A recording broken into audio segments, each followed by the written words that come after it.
channel. So today we will discuss about nationalism, factors of nationalism, factors that have given rise to nationalism and factors that have led to growth of nationalism in India. So first of all हम start करेंगे with meaning of nationalism यानी राष्ट्रवाद का मतलब. It is the feeling of sense of belongingness. ये एक ऐसी feeling होती है जिसमें एक पर्सन ये सोचता है कि वो एक कंट्री से कितना जुड़ा हुआ है, यानी उसका एक कंट्री में कितना योगदान है. अनदर थिंग, ये उस पर्सन का कंट्री के प्रति लव और यूनिटी के बारे में बताता है कि हमें अपनी कंट्री से कितना प्यार है और हम अपनी कंट्री में किस यूनिटी के साथ, किस एकता के साथ रहेंगे. नेशनलिज्म क्यों अराइज करता है, राष्ट्रवाद क्यों बढ़ता है? जब किसी कंट्री में कोई ऐसा टॉपिक चल रहा हो या ऐसा मुद्दा चल रहा हो जिस पे डिस्कशन होना बहुत जरूरी है. फॉर एग्जाम्पल, इंडिया में लोगों को कब लगा कि उनको उनके देश को बचाना चाहिए? उन्हें तब लगा जब ब्रिटिशर्स इंडिया में आए. ठीक है, तो जब ब्रिटिशर्स इंडिया में आए तो इंडियंस को क्या लगा कि अब हमें क्या करना चाहिए, हमें नेशनलिज्म की तरफ बढ़ना चाहिए, यानी अपनी कंट्री को क्या करना चाहिए, उनसे बचाना चाहिए. तो जब हमने अपनी कंट्री के बारे में सोचा, उसके प्रति हमारे मन में एक फीलिंग आई, लव की, यूनिटी की, तो हमारी उस फीलिंग को क्या नाम दिया गया, नेशनलिज्म. यानी नेशनलिज्म एक ऐसी फीलिंग होती है जिस फीलिंग में एक पर्सन अपनी कंट्री के प्रति लव, केयर, अफेक्शन और यूनिटी को दिखाता है. नेक्स्ट हम पढ़ेंगे factors giving rise to nationalism. ऐसी कौन सी चीजें हुई जिसकी वजह से लोगों के अंदर नेशनलिज्म की फीलिंग बढ़ी? पहला है यूरोप. यूरोप में जो नेशन थे, एक नेशन था यूरोप, उसमें अलग अलग स्टेट्स में बांटना था यूरोप को. वहां पर ये सीन था कि कोई राजा किसी स्टेट को रूल कर रहा था, कोई किंग किसी स्टेट को रूल कर रहा था, जबकि वहां के लोग क्या चाहते थे, वहां के लोग चाहते थे वहां पे डेमोक्रेसी आए, वहां पे लोकतंत्र आए. तो इसीलिए उन लोगों ने क्या किया, उन लोगों ने डिमांड किया कि हमें क्या चाहिए, नेशनलिज्म चाहिए. हमें अपने नेशन के प्रति एक ऐसी फीलिंग आई कि हमें अपने नेशन को डेमोक्रेटिक करना चाहिए ताकि सभी लोग एक साथ उस नेशन में रह सकें. और इंडिया में नेशनलिज्म कब आया, जब इंडिया में ब्रिटिशर्स आए.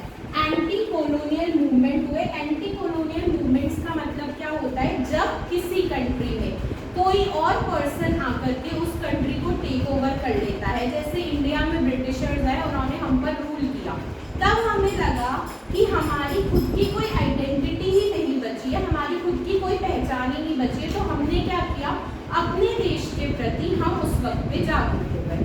तो जब भी कोई पर्सन हम पे आकर रूल करेगा तो ही हम अपनी नेशनलिज्म वाली फीलिंग को बाहर निकालेंगे. इंडिया में भी यही हुआ था. जब ब्रिटिशर्स आए, जब उन्होंने आकर के हम पे रूल किया, तब हमारी जो नेशनलिज्म की फीलिंग थी वो अराइज हो गई. अब पढ़ेंगे factors for growth of nationalism in India.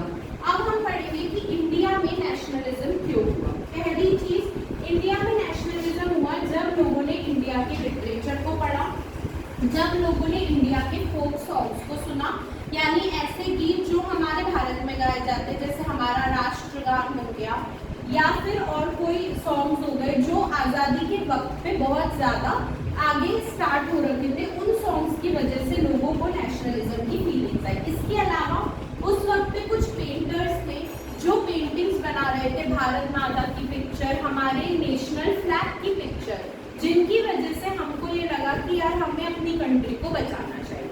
Secondly, image of Bharat माता बिगिन टू टेक शेप. जब हमारी कंट्री में कोई नहीं आया था इन ब्रिटिशर्स के आने से पहले, तब हमने अपनी कंट्री की इमेज नहीं बना रखी थी, भारत माता की इमेज नहीं बना रखी थी.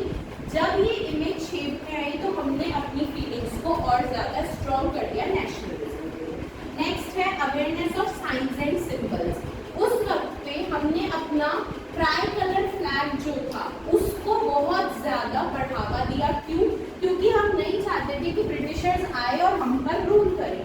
इसलिए हम जो भी नेशनलिस्ट मूवमेंट उस टाइम पे लड़े, जिस फ्रीडम फाइटर ने लड़े, उन्होंने फ्लैग को अपने साथ में रखा. क्यों रखा? ताकि लोगों के अंदर वो फीलिंग जनरेट हो अपने फ्लैग को देख करके और वो इस नेशनलिज्म मूवमेंट में पार्ट ले. नेक्स्ट है री इंटरप्रिटेशन ऑफ हिस्ट्री. जब भी किसी भी कंट्री में कोई भी रूल करने आता है तो हम पहले ये देखते हैं कि उनके आने से पहले क्या हुआ रहा है और जब वो चले जाएंगे तब क्या होगा। तो हमने ब्रिटिशर्स के आने के टाइम पे ये देखा कि हमारी हिस्ट्री कैसी थी, मतलब उनके आने से पहले हमारी कंट्री कैसी थी। जब हमें ये पता चला कि उनके आने से पहले हमारी कंट्री को किस नाम से जाना जाता था, हमारी कंट्री को सोने की चिड़िया के नाम से जाना जाता था, यानी जितना जो मैक्सिमम गोल्ड रिजर्व था वो हमारी कंट्री में था। तो अब वो आए, उन्होंने आकर के हमारा सारा पैसा, सारा गोल्ड रिजर्व अपनी कंट्री में भेज दिया। अब हमारे पास क्या बचा? कुछ नहीं बचा। अब हमारे पास कुछ नहीं बचा तो हमें अब पता चला, अब रियलाइज हुआ कि हम पहले क्या थे और अब हम क्या हो गए।